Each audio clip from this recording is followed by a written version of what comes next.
el desafío de seguir avanzando. Y esto no tiene que ser una inquietud constante, esto genera más inquietud todavía por querer seguir avanzando. Nuestra experiencia en Rusia, porque acá también está mi compañero Florentino Verón, que con él estuvimos 52 días en Rusia. En primera instancia hicimos una revisión muy rápida de los campos de juego. Después tuvimos tiempo de visitar algunos estadios. Vamos a ir de atrás para adelante. Esto pasó una semana antes de que comenzaran los partidos del Mundial propiamente dicho. Tuvieron la deferencia de dejarnos participar en una recorrida que se hacía con algunos encargados de campos deportivos. A nosotros nos tocó un día en donde vimos algunas particularidades que me gustaría comentar en esta breve incursión que voy a tener. Desde ya es un placer estar acá, le agradezco a todos el que hayan participado de esto porque la cantidad va a generar muchísimas más inquietudes en lo que vendrá. Bueno, acá se pueden ver los 3 estadios que nosotros tuvimos posibilidades de recorrer porque si no teníamos la incursión a una segunda fase no se permitía porque en realidad los tiempos ya estaban muy acotados. Nosotros hicimos este viaje para recorrer en un viaje fugaz, recorrer los estadios que iban a utilizar los 3 partidos de la primera fase de la selección argentina. Bueno, acá pueden ver algunos, en donde, en primer lugar, bueno, esto es algo extraído de algunas características del estadio. El del Spartak tiene 45.000 plazas, tuvo un costo aproximado. Esto está muy por debajo de los costos originales que costó remodelar o readecuar algunos estadios. Es un estadio que está instalado en Moscú, es bastante joven, tiene 4 años de antigüedad, se jugaron 4 partidos de primera fase y algunos de segunda fase. Bueno, la característica del estadio es un espartano de 24 metros que está adelante, es muy lindo el lugar, estuvo reacondicionado toda la parte periférica y el campo de juego principalmente se compone de un sistema de Sograssmaster, en realidad es System, Ecosystem, algo parecido, no recuerdo hoy. Bien, el sistema híbrido que lo acompaña al regras, el campo de juego está completamente... muestro esta imagen primero porque este señor nos permitió se llama Alexei Privlevsky, es el encargado del campo de juego y que estuvo a cargo el día que nosotros hicimos la visita, el que me facilitó saber algunas características del campo de juego, que en realidad no dista mucho de lo que fueron todos los campos de juego del Mundial. Acá se puede ver la zona sombreada, que es una de las características que tienen todos los estadios del Mundial. Son construcciones muy verticales en donde el entorpecimiento de la sombra es bastante grotesco en algunos casos. Imagínense esto llevado a temperaturas extremas como el frío extremo que tiene Moscú en época de invierno, genera demasiadas complicaciones. Lo que él me facilitó en este sentido son estos elementos que ustedes verán distribuidos de diferente manera. En azul, si es que pueden contar la cantidad y están descritas acá en la parte baja del informe, lo dejo que lean solo, o si no, si quieren les cuento. Bueno, estos puntitos azules está hablando de la cantidad de aspersores que tienen instalado en el campo de juego.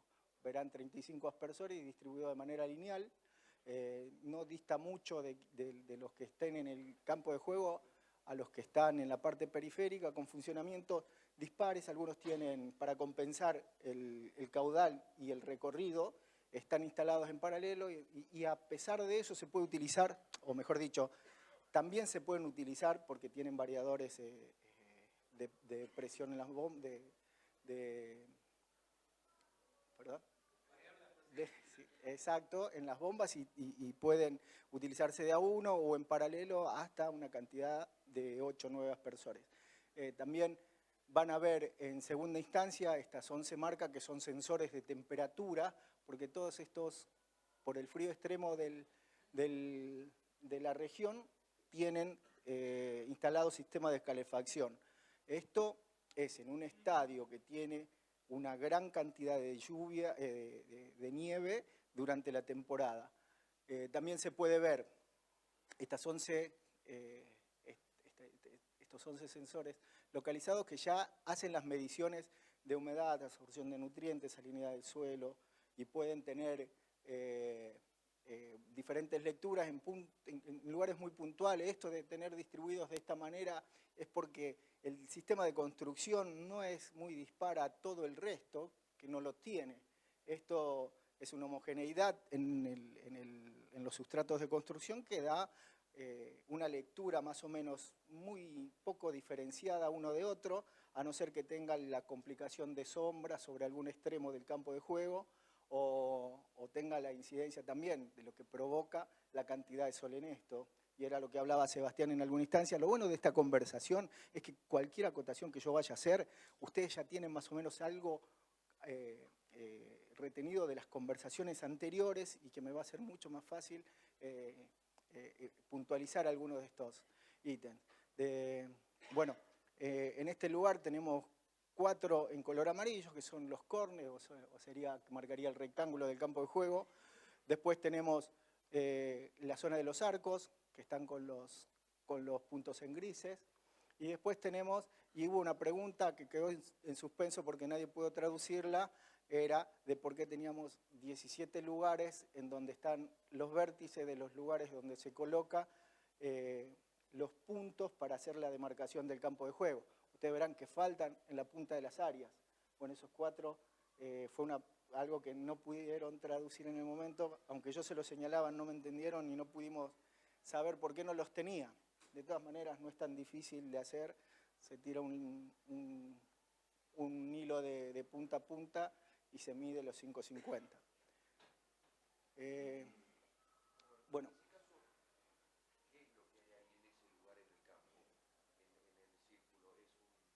En el círculo. ¿Hay algo por debajo?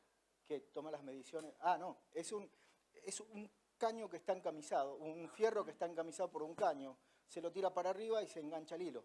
Ah, okay. No es algo que pueda poner un punto hueco o algo por el estilo, no. Es un encamisado. Se saca para afuera la punta como para ver el extremo del fierro y tiran los hilos. Después se vuelve a absorber solo porque como es un encamisado, vuelve a su lugar.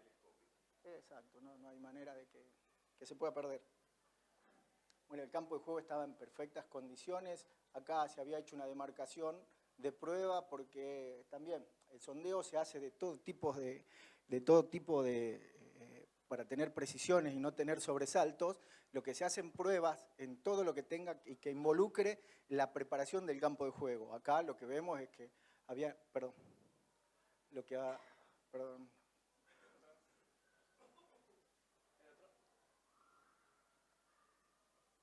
acá lo que veíamos era de qué manera están haciendo las pruebas de demarcación del campo de juego, solamente para ver que la pintura no le dé sorpresa. Eso está totalmente sondeado, testeado, pero de todas maneras se realiza.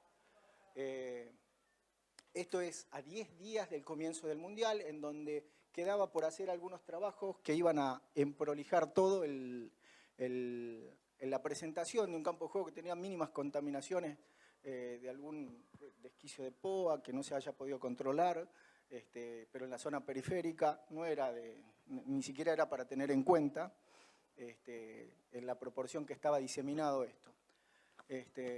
Bueno, acá pueden llegar a ver la proyección de sombra que tenía esto en una hora que sería prácticamente el mediodía. Esto se entorpecía con el correr del día porque era el traslado del sol hacía que la proyección sea mayor, pero tenían la asistencia del sistema SGL, que era el sistema de iluminación que provocaba las temperaturas del suelo acorde y una intensidad de rayos UV que modificaba el problema que podría llegar a causar, bueno, esto ya lo estuvieron viendo, por eso digo que es facilidad para mí poder hablar de todo esto después que hablaron tantas personas que hablaron puntualmente de cada uno de los temas, no hay que desarrollar mucho. pero el entorpecimiento era válido. Bueno, nos despedimos de este estadio con los encargados de que... acá podemos ver al encargado de todos los estadios del Mundial. Él es quien nos facilitó. Messi facilita un montón de cosas a la hora de solicitar algo en particular. Bueno, Alexei nos permitió hacer ese tipo de recorrido. Este era nuestro traductor asignado por FIFA. Bueno, él es mi compañero, Florentino Verón, y acá está el encargado del campo de juego. En aquel momento, en realidad, hay un responsable mayor a él, pero él es quien había podido llegar a tiempo para poder atendernos a nosotros. Bueno, nos fuimos de este estadio en el mismo día, tuvimos que hacer un vuelo muy corto, nos fuimos a la ciudad de San Petersburgo, el estadio Kretovsky. Este estadio es el que usa el Zenit para hacer de local. Esto es el mejor estadio del Mundial en aquel momento, y hasta el otro Mundial será así. También tuvo un costo aproximado, en realidad, tuvo un costo aproximado de 714 millones de dólares. Esto se fue incrementando porque a medida que cuando estaba la construcción en pleno auge, el principal responsable de dirigir las obras dejó de estar. Después vino otro replanteo de costos y esto se fue casi a 1.000 millones de dólares. Es el más caro en la historia de los mundiales. Así que, pero no es más caro solamente por una pretensión de ver algo estético en la construcción edilicia. En realidad, el campo de juego tiene algunas particularidades que es bueno tener en cuenta. Es un campo de juego totalmente techado, con techo retráctil, que tiene un techo translúcido, que tuvo la mayor cantidad de partidos en instancias que siguieron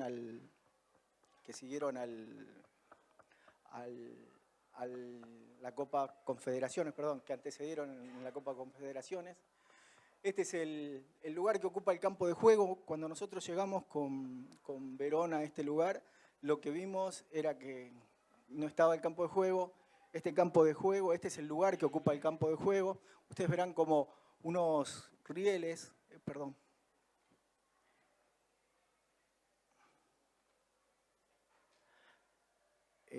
acá se ven como unos rieles que tienen una profundidad mayor en el fondo, que es como para cuando se traslada al estadio, el campo de juego, eso vaya alineado y no tenga que hacer correcciones porque son trasladados con ruedas neumáticas.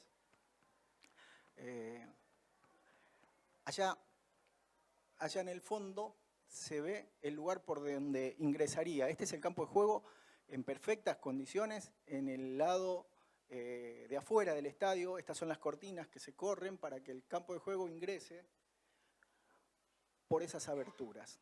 Este es el lugar por donde va a ingresar el campo de juego y quienes estaban como encargados en ese momento. 1.20. Ahora lo vamos a ver porque me llamó la atención ver muy poca cantidad de cañerías, ya que tiene sistema de drenaje, sistema de calefacción y riego, ver pocas cañerías expuestas hacia el lugar donde nosotros lo vimos. Todas esas cañerías tienen en diferentes partes, está ubicado ese tipo de conexiones en diferentes partes del estadio y también tienen las mismas para ser acopladas en la parte de afuera, algunas, no todas, porque únicamente se tiene en cuenta que va a estar resguardado por el techo y no va a tener que drenar en tanta cantidad de agua para esta parte donde se mantiene el cultivo en los momentos en que se puede retirar del estadio. Esta era la densidad de la cobertura que tenía. Sí, también tiene un sistema, esto sí es de eso, tiene un sistema que contiene la tracción y resiembras de regras del 100%. Esto tiene 2 meses y medio de sembrado, tiene una densidad, más o menos fueron arriba de los 11 kilos de regras por cada 100 metros cuadrados. Y tiene la particularidad de no haber tenido ningún tipo de entorpecimiento del cultivo, porque tuvieron un año espectacular. Si el Mundial hubiera sido un año anterior, en abril seguían teniendo nevadas muy fuertes, que se prolongó hasta fines de abril, que era lo que me comentaban, la particularidad de no haber padecido todas las peripecias del año anterior. Ahí se veía como algo anecdótico, un pequeño lugar que había tenido un pequeño descuido y no se había desarrollado, pero en realidad esto estaba muy en la parte periférica del campo de juego. Es muy mínimo, la verdad que ni siquiera hay que tenerlo en cuenta porque ni siquiera es la totalidad de ese geotextil que lo está protegiendo. Más que nada es para que los riegos no desplacen las resiembras posteriores que se hizo, porque en realidad las temperaturas ya estaban adecuadas al índice de crecimiento normal para especies que ya tenían una amplitud térmica bastante importante. Acá ustedes pueden ver mucho más de cerca de qué manera tiene el lugar por donde ingresa el campo de juego, de tribuna, había que alinear el campo de juego y retirarlo. En este lugar tiene 78 metros sin ninguna columna intermedia. ¿Sí? Imagínense el trabajo de ingeniería que debe tener, porque arriba van 15.000 espectadores. Aparte también, para poder tener un campo de juego que haya sido tan costoso, yo creo que reparo en este tipo de cosas no hubo. Acá está la pregunta que me hizo Sebastián recién, cuál era la estructura que soportaba. Esta es donde está construido el suelo deportivo, más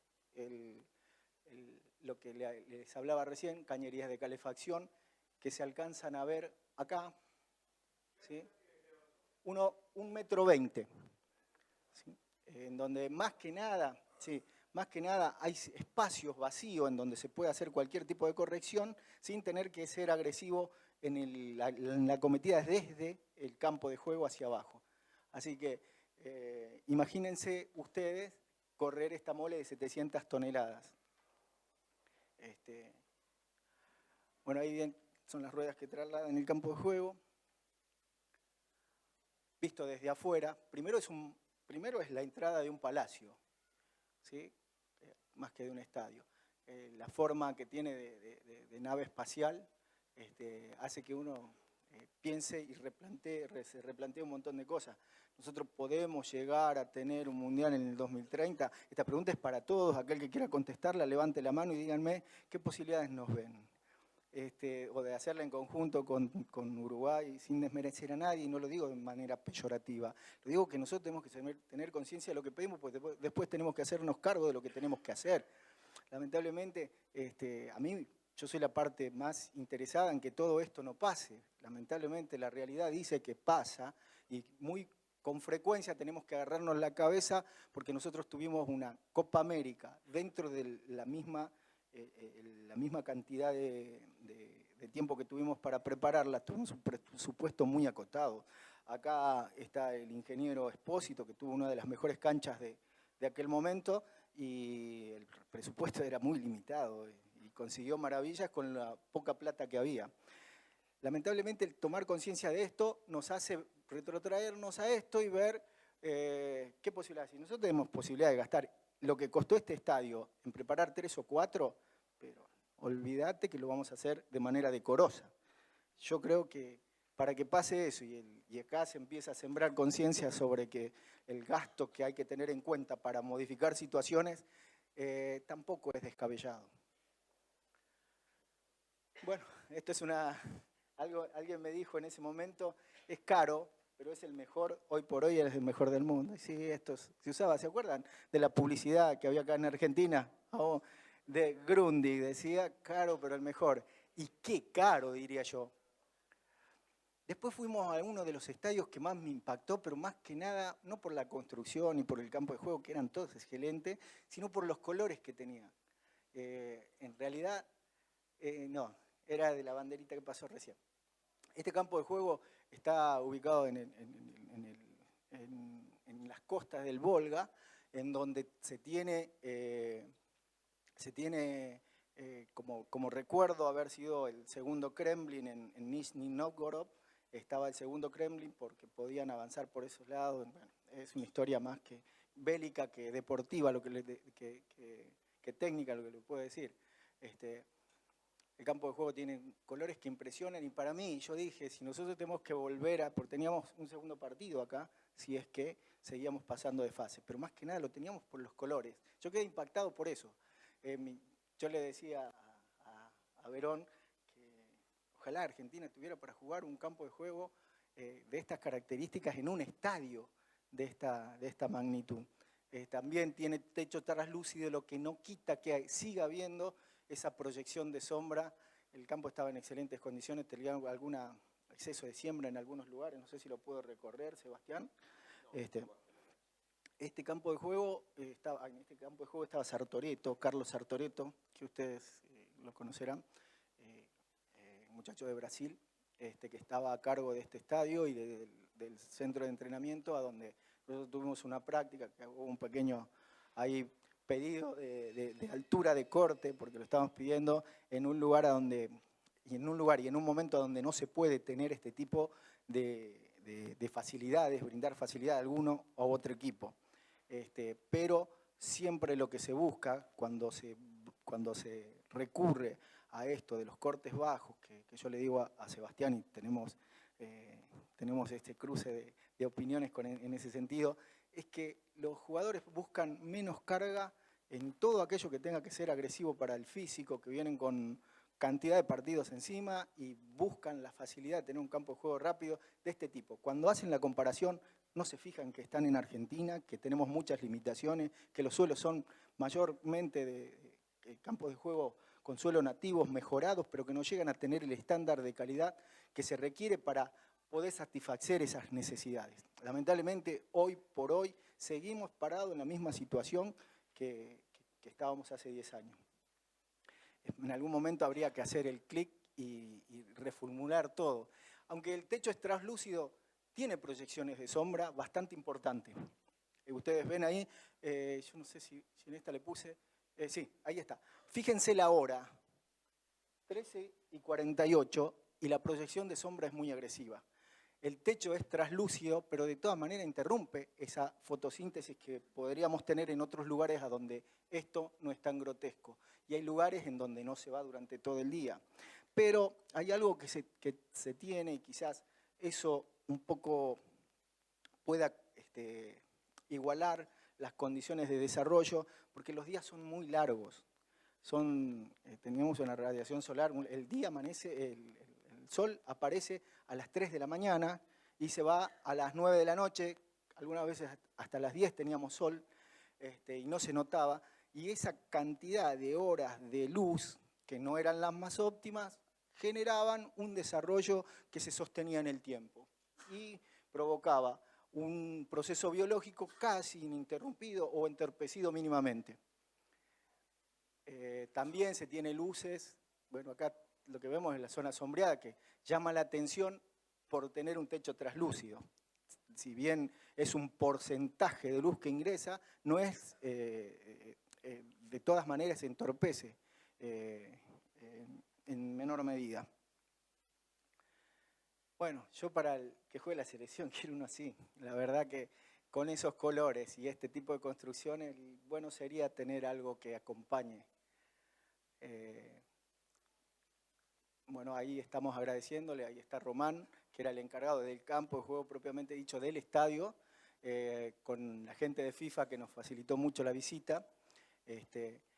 Y bueno, ya nos estamos despidiendo. Quería sacarle fotos de todos lados. Tengo muchas imágenes de las mismas. Lamentablemente no logro convencer a nadie que ese es el ideal o es un pequeño deseo que quiero que cumplan para que juegue la selección. Bueno, hasta acá quizás las cosas sean lo que ustedes querían ver, las cosas que por ahí resultaban novedosas, pero no todo fue tan hermoso. Nosotros estuvimos el 20 de mayo, instalados en el predio de Bronici. Es un predio que está rodeado por un lago porque es un predio que se usa para hacer remo y está el equipo nacional de remo, ahí hay 14 medallas de oro, bueno, cuestiones así, 40 de plata.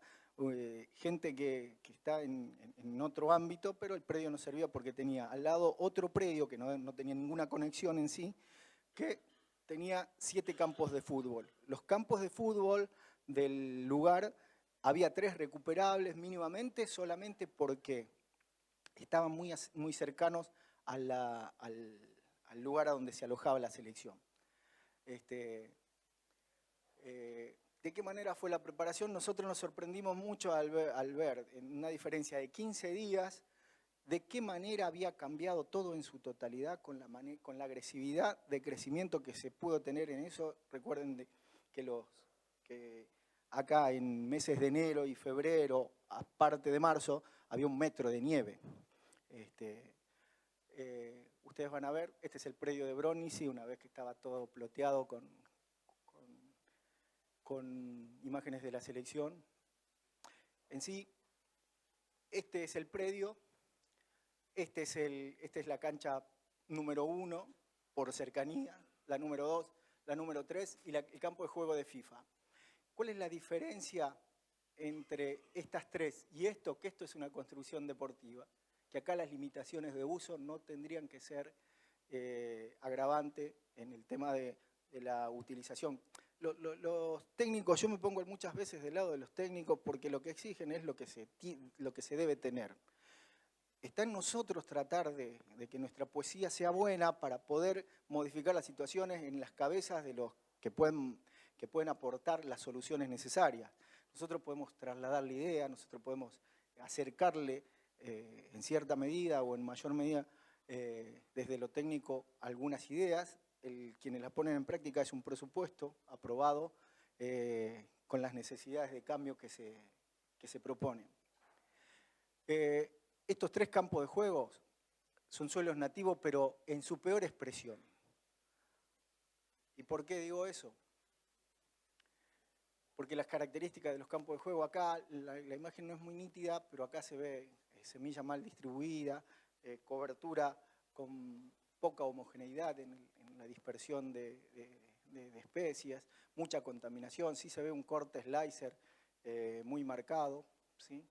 Que es para fijar semilla, para que la semilla germine en el lugar donde se la deja, porque el viento cerca del río era bastante agresivo y era muy frecuentemente a últimas horas de la noche, cuando el sol se ocultaba.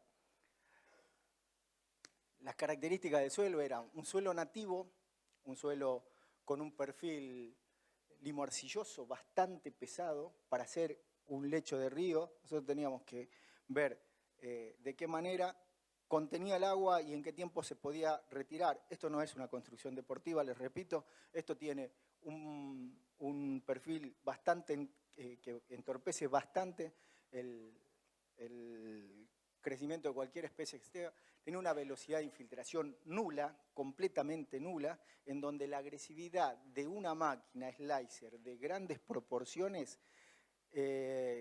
la pasaron, creo que desde que estuvimos hasta que llegó la selección, la pasaron 7 u 8 veces. Es así, ¿no, Verón? Para poder tener una infiltración mínima o por lo menos que el agua se albergue en un segundo perfil. En realidad, si se esperaba 3 o 4 horas se podía seguir practicando porque le cambió mucho la velocidad de infiltración.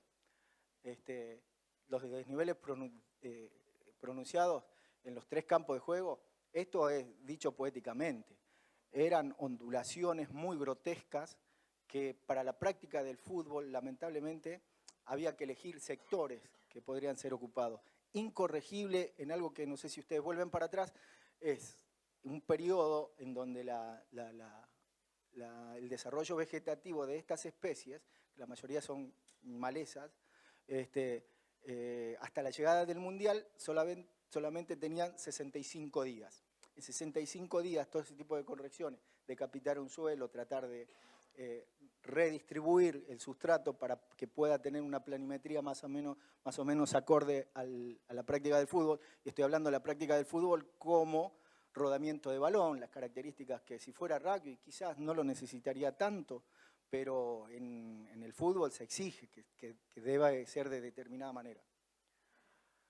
Una compactación extrema de lo que hablé antes, me adelanté al al ítem. Compactación extrema quiere decir que si tiramos la pelota de 2 metros te devuelve 2 metros de rebote. No es el 45% como solicita FIFA, y en estos terrenos no se puede modificar en gran medida aquello, a no ser que tenga una práctica activa, y digo activa una vez por semana, de alguna púa fina que pueda darle cierta flexibilidad al terreno.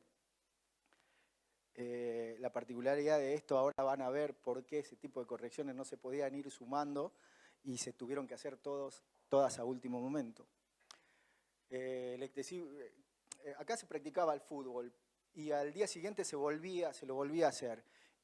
No había correcciones puntuales de la micronivelación, los pozos, tapar pozos, parchar algún lugar, poner panes en donde se iba decapitando el suelo, se iba perdiendo cobertura de manera agresiva.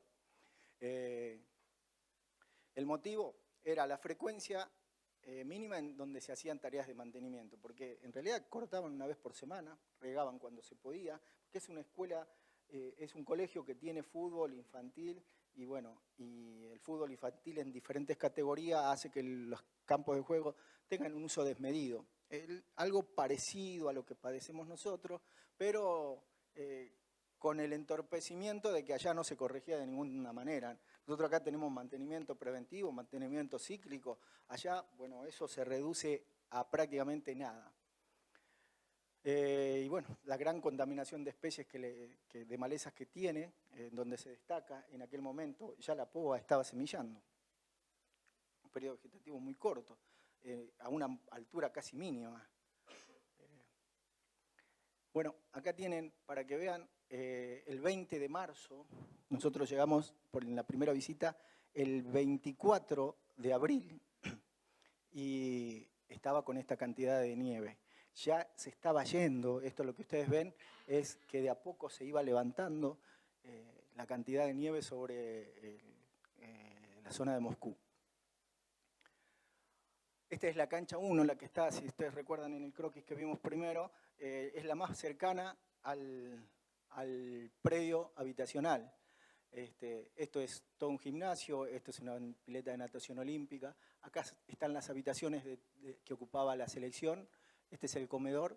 Y el lugar más cercano y lo que queríamos tener la mayor necesidad de horas de uso era esta, porque queríamos dejar a la selección juvenil que haga toda la práctica antes de que salga la mayor, que seguramente la iba a hacer en una superficie que no otorgue riesgo para quienes realizan actividades en esa superficie, que era la cancha que la construyó FIFA.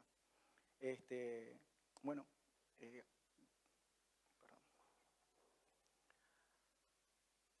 el 4 de abril se despeja la nieve y esto es el 25 de abril. Lo que yo le hablaba del tema de tener la cantidad de horas de luz de sol y temperaturas en el suelo que sean benéficas para el cultivo, daba como resultado que íbamos a llegar en condiciones con la cobertura.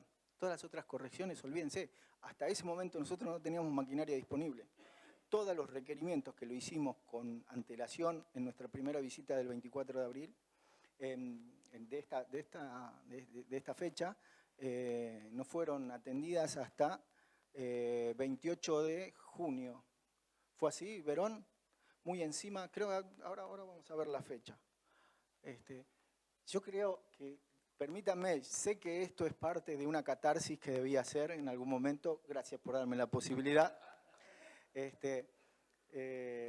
Pero lo que se ve es que era algo totalmente descuidado, en donde todas las correcciones que se hacían eran en entorpecimiento del campo de juego. Por acá circulaba un tractor recogiendo todo esto, le importaba muy poco la superficie que se debía cuidar para la llegada de la selección. Con todo esto tuvimos reclamos que llegaron hasta el alcalde de la ciudad de Bronici, porque nosotros decíamos que el trabajo que se debía hacer, que no se podía postergar, no debía entorpecer el nuestro. Y estos son tiempos biológicos, todos sabemos de qué se trata. Tenemos fecha de vencimiento en estas situaciones. Y en estas situaciones, que el campo de juego no te ayude, tener entorpecimiento externo ya prácticamente te sentencia a un resultado negativo. O eso era lo que nosotros, lo que corría en nuestras cabezas. Y en eso iban a rodar en algún momento. Acá ven las canchas, la cancha 1 ya la vimos, esta es la cancha 2, esta es la cancha 3. La deformidad lamentablemente no se puede apreciar, pero eran ondulaciones muy grotescas y yo siguiendo las líneas que se ve de la pasada del corte slicer con un porte 480 kilos de la máquina, imagínense las cuchillas slicer tenían 25 centímetros de profundidad y entraba todo. Cortaba un queso en estos terrenos y quedaba muy marcado, pero nos ayudó con el tema de la infiltración. Esta es la cancha 1, vista desde la terraza. Yo en la foto anterior estábamos en este lugar viendo el edificio. Ahora estamos desde arriba de la terraza de ese edificio. Acá yo no sé si se alcanza a ver, pero tenemos el corte vertical y la siembra con la distribución de semillas como la pueden ver acá. Está todo acumulado. Era muy poco profesional el trabajo que se realizaba si se tenía en cuenta que estábamos con los tiempos muy acotados. Nosotros nos agarramos la cabeza. Sí.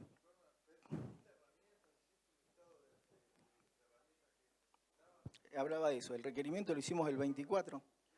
Lo tenía que proveer el lugar, que sería el predio, no era el predio de Bronici de donde estábamos alojados, sino el centro de remo. ¿Sí? Nosotros tenemos... ¿Cómo? Es que más nervioso. Vos imaginate vivir esto de manera anecdótica como estamos ahora y saber que mientras tanto no se hacía nada para poder tener personal especializado, porque nosotros no podíamos ser invasivos, no podíamos hacer el tratamiento, porque había disposiciones que hay que respetar. Nosotros no podemos sin tener, bueno, acá se llamaría RT, allá seguridad para el trabajador. No podíamos hacer la cometida nosotros, porque si no hubiéramos pedido herramientas mínimas y hubiéramos empezado a utilizar. ¿Sabés lo que había? Un rolo que superaba los 450 kilos. Pasar eso, decime si es que tenía algún beneficio. Si tuviera una púa, una cuchilla, algo que mejorara o rompiera esta estructura. Bueno, ahora vas a ver cuándo llega la maquinaria. La maquinaria llega, lamentablemente, con poco tiempo para disparar un plan de trabajo y modificar la situación. Bueno, ahí remarco la mala distribución de la semilla. Diferentes respuestas biológicas según el tránsito que tenían, porque en un lugar estuvieron ingresando máquinas para hacer una poda general de todo el perímetro. Ustedes ven, en estos lugares ven árboles que se talaron todas las copas para que no tenga proyección de sombra, pero no era eso muy cercano al campo de juego, tendría poca incidencia, el sol se trasladaba de una manera en donde no podía entorpecer la proyección de esa sombra al campo de juego.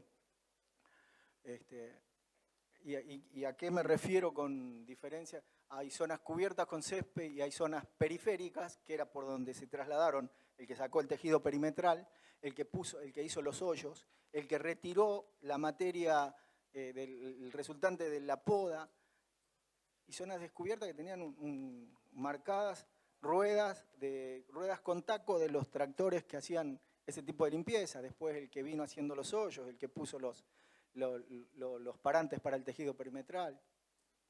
Había, como en todos lados, había un excesivo y agresivo abombamiento en los arcos con peladuras, como las que se puede apreciar, cosa frecuente, sí. O sea, la organización, ¿cómo debía haber sido? ¿Era la FIFA que tenía, o un contratista que tenía que encargarse del predio? ¿Qué pasaba si ustedes no iban? Si el equipo iba sin un asesor técnico y esperaba que la FIFA o un contratista le mantuviera el predio. Bueno, esto viene mal concebido de entrada. Bueno, en realidad nosotros tenemos que ver el Mundial desde acá, porque se supone que alguien que está preparando las canchas y los centros base tiene que preocuparse por todas esas cosas. Las inquietudes son trasladables. Y también la responsabilidad cabe en quien eligió el predio, en donde a nosotros, el predio que utilizó Uruguay, ella lo debe saber, que tenía los colores, me voy a decir una infidencia, que tenía los colores de Brasil, tenía una sola cancha. Nosotros buscamos tener más campo de juego, pero eran obsoletos, no podía utilizarse. Por tener más cantidad tuvimos menor calidad. Y también tuvimos menor calidad en todo. Porque si nosotros nos limitábamos a utilizar un solo campo de juego, que en la selección particularmente no se conforma con uno solo, porque siempre el grupo de sparring hace todo lo anterior que tiene que hacer una demostración para que se haga una réplica cuando vienen los jugadores, y en eso se gana muchísimo tiempo. Es bueno el sistema, lo que no es bueno es no llevar en primera instancia a alguien que pueda tener conocimiento de causa, saber que no iban a dar los tiempos para poder revertir ese tipo de situaciones. Esto le compete a la parte administrativa de AFA, en tal caso a la Dirección de Selecciones Nacionales, que pensó que las cosas iban a andar de mejor manera, creyendo las promesas que se hizo hasta última instancia. Sebastián, a nosotros nos prometían cosas que veíamos que era imposible de que con el equipamiento que se tenía se podría modificar. No solamente con el equipamiento, sino que prometían que esto... Yo fui el 15, el 22 llegaba a hacer la última inspección el presidente de AFA, y nosotros queríamos tener todas las canchas presentadas para que trasladar esa tranquilidad al campo de juego, al cuerpo técnico. Gracias. Al cuerpo técnico. No pudimos hacer esa presentación nada más que en la cancha de FIFA, que pusimos énfasis. Lo otro es irrecuperable, ¿para qué vamos a hacer más acá? Y nos abocamos con Verón a romper el protocolo y a empezar a trabajar nosotros, en todas las canchas, con mínima maquinaria. Cortábamos con una Jacobsen muy antigua, ahora la van a ver. Las máquinas que tenían eran muy obsoletas, una máquina tipo Poggi, que era una Alet vieja. Me hubiera gustado que se quede GUI para que vea, hablo de la gente de Denis, para que vea que después nos trajeron 2 Alet, pero con lo grotesco del crecimiento y la velocidad que tenía y acelerar los tiempos con fertilizaciones frecuentes, no teníamos la capacidad de trabajo como para ir modificando esa situación. ¿A quién le compete hacer todo este tipo de modificaciones? A AFA. AFA tiene que ser muy puntual en esto. Se supone que ir a un lugar así, en estos tiempos, no tiene que ser un dolor de cabeza, pero lamentablemente nadie lo entiende. Yo no me puedo sentar con el director de selecciones nacionales a decirle que esto tiene que, en primera instancia, cuando se hace la elección del lugar, tenemos que ir nosotros para poder tener, en este tipo de situaciones, poder prever qué es lo que viene. Nosotros fuimos a verla 46 días antes de que la selección la empiece a usar. No hay demasiado tiempo, perdón. Se eligió en noviembre del año anterior, sí.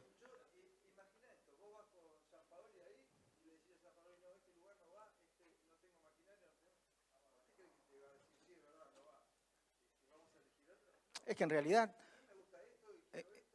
en realidad esto pasó teniendo en cuenta de que él no podía modificar situaciones que ir en noviembre, ¿sí? Ya no te daba muchas posibilidades de conseguir otros lugares. Despreciamos el lugar en donde estuvo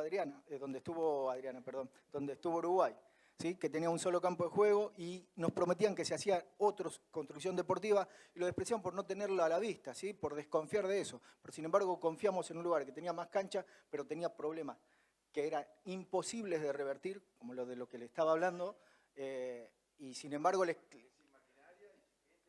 claro, las promesas eran renovadas, o sea, vos ibas, solicitabas y veías de qué manera llegaban los plazos y no se cumplía eso. Yo te digo, ¿FIFA tenía alguna responsabilidad? No. ¿O usted o la Argentina contrata un lugar y ese lugar, como si fuera un privado, es el que... Tal cual, tal cual. FIFA te garantiza un campo de juego, ¿sí? Y tiene... exacto.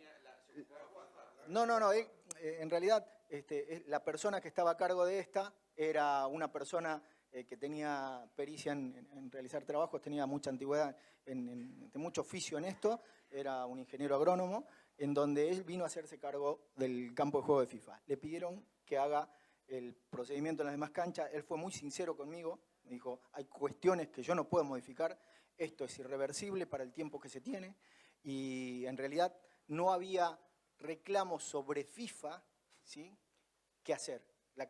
El campo de juego de FIFA estaba con los tiempos acordes, exactamente, le alcanzaba el tiempo que tenía, en el tiempo que dio la respuesta, la verdad que cumplió con los plazos, mejor dicho, y bueno, no hubo ningún impedimento en tener un campo de juego en condiciones.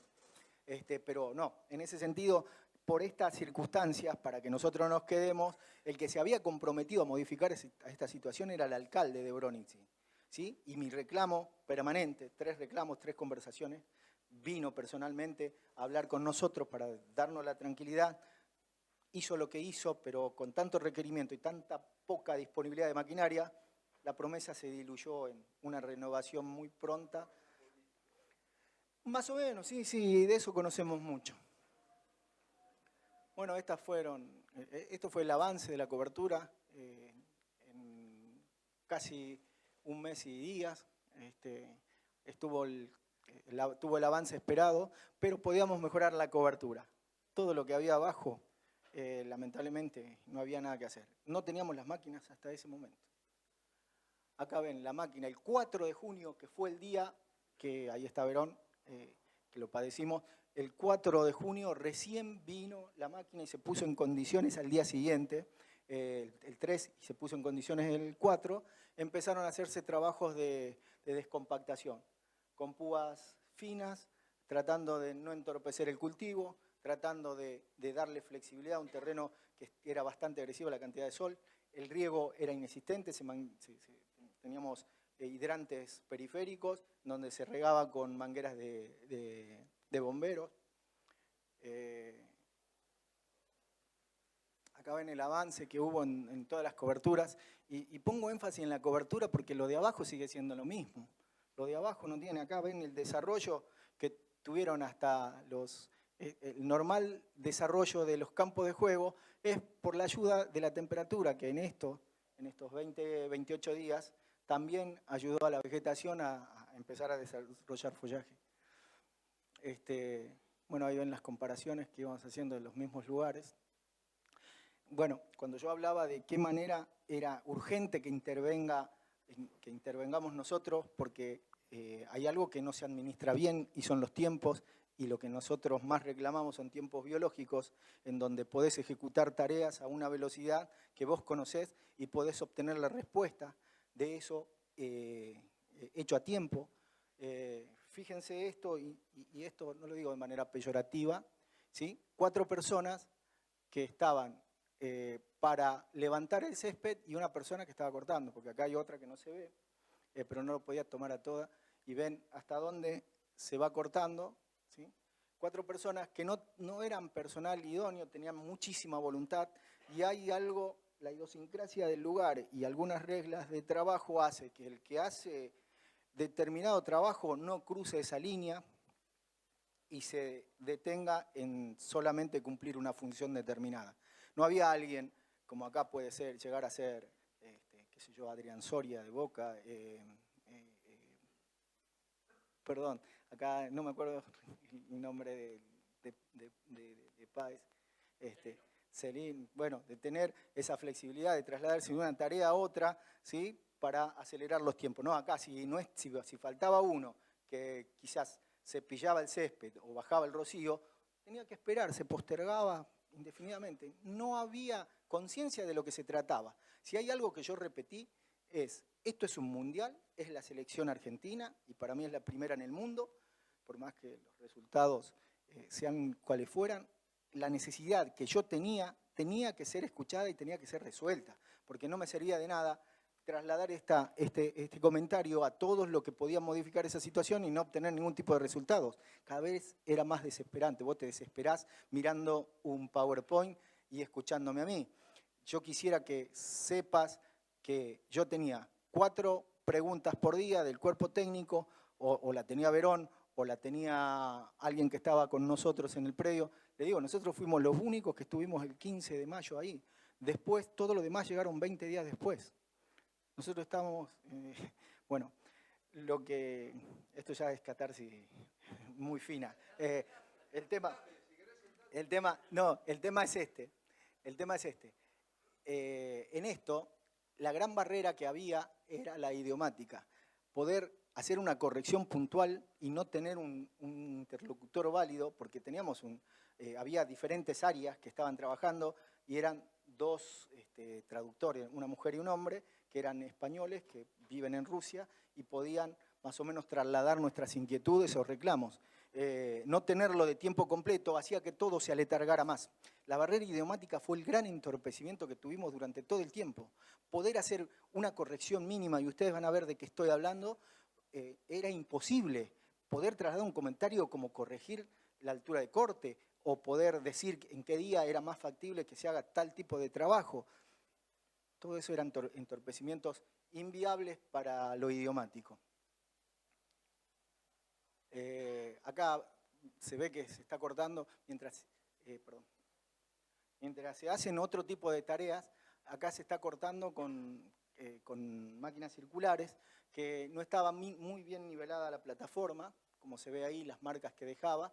Dejaba mechones que no están a la vista acá, pero Verón en un lugar podía hundir el pie completamente, porque se está bajando de manera secuencial.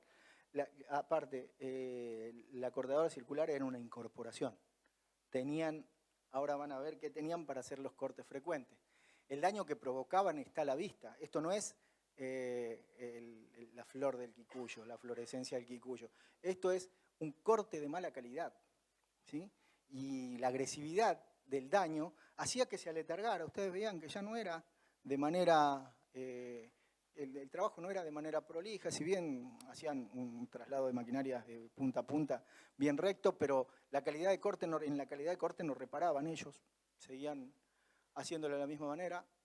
Esta era una de las máquinas que querían utilizar, esta no la llegaron a utilizar.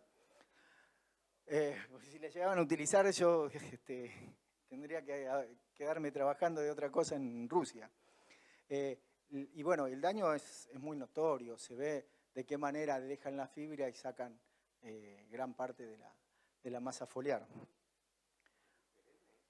¿Cómo? El regras, no, es anual. Lo que pasa es que tiene un color mucho más intenso.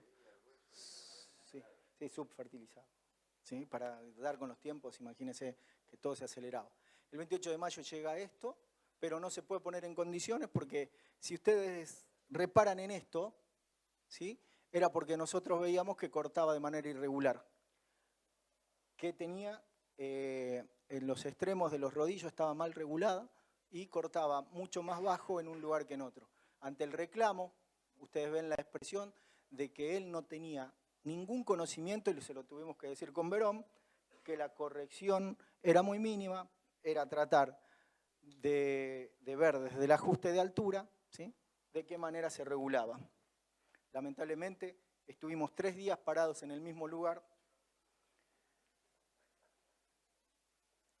Esta es una descompactadora que nos trajeron. Con la llegada de maquinarias de la ALE también vino esto. Acá la están equipando con las púas. Nos trajeron un tanque fertilizador para un levante de 3 puntos del tractor que vieron antes. Bueno, lo bueno de esto es que era un lindo equipamiento. Tenía un selector muy individualizado para el lugar donde querías pasarlo. No llega a ser lo que mostraban ayer, que podía hacer círculos y cuadros y respetarlos, pero era mucho mejor una pintalíneas. Y esta era la máquina que venía haciendo el desastre en el corte. La voluntad de la gente que trabajaba es irrefutable. La dirección, malísima. Esta persona que los dirigía venía una vez por semana, cuando venía, y venía cada vez que yo ponía el grito en el cielo y le decía que ya no esperaba más, que ya estaban, era imposible seguir esperando un resultado que no llegaba nunca. Y se seguía manejando esto. ¿A qué velocidad iba más o menos esta máquina, Verón, cuando la manejaba él? No, pero la manejaba muy por debajo del rango. Sí, era demasiado lenta. Y en malas condiciones. El daño que hacía era el que veían anteriormente. La de corte circular se dejó de usar para usar esta que hacía, que tenía como resultado, Perdón. Bueno, ya acá pasamos a la cancha de FIFA. Cuando nosotros llegamos, puntualmente en la primera visita había cosas que eran reversibles. Vimos lugares donde estaban los aspersores que tenía la erosión del suelo, en ese lugar que no tenía cobertura que la contenga, y bueno, y prácticamente eran fáciles de corregir en el tiempo que había. Nosotros nos fuimos, volvimos a Buenos Aires, nos fuimos el 15 de mayo, y cuando volvimos estaba exactamente lo mismo, se cortaba con... Esto eran los errores frecuentes de la práctica de mantenimiento. Fíjense el daño que provocaba la máquina de corte de la Jacobsen. Sí. Bueno, acá se ve de una manera mucho más grotesca. Este es el daño de una máquina en malas condiciones, el daño que provoca, y la multiplicación de eso es una vista totalmente impactante en lo visual. Errores en la práctica de fertilización. Sí, este ya es el campo de juego de FIFA. Esto tenía errores grotescos, como los que ven acá, que aplicación de hierro hacían con el botalón de fumigación, pero todavía como no tenían práctica, cometían ese tipo de error. Era muy superficial el daño, pero en esta altura ya no tenés que tener este tipo de complicaciones. Acá se ve el corte, la siembra de corte vertical, con corte vertical, en donde se obtenía el beneficio de tener mayor población y asegurarse ciertamente con la precisión de la siembra, todo esto. Acá se ve, ahí está Verón por pegarse un tiro. Y por los errores que se veía, no, eran demasiado grotescos. Yo sacaba fotos y a modo de despedida del lugar. Bueno, acá empieza a cortar la máquina Ale, que tenía muchísimos errores de regulación. Después, con el tiempo, fueron encontrándole el punto justo. La agarró Verón, la agarré yo.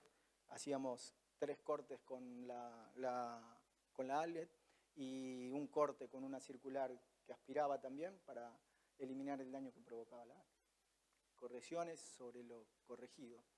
Esto es ya cuando está llegando la selección. Esta es la 7ª práctica de la selección.